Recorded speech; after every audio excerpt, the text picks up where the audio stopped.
Batting এ আমরা সকাল থেকে ক্লিয়ার ছিলাম আমরা কি করতে চাই।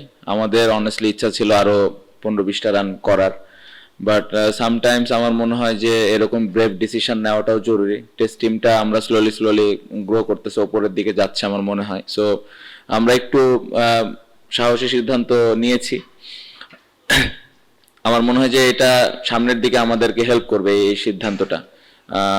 তারপরে আমি বলবো যে এই সিদ্ধান্তটা নেওয়ার পেছনে আসলে কারণটা হলো আমাদের যে বোলিং অ্যাটাকটা আছে, যে 5টা বোলার আমরা এই ম্যাচে খেলেছে সবাই স্কিলফুল এবং সবাই ভালো বল করেছে। আমার মনে হয় এই ইনিংসে মিরাজ যেভাবে স্টার্ট দিয়েছে, তাসকিন যেভাবে প্রথম উইকেটটা নিল, ওইখান থেকে মোমেন্টামটা পাওয়া।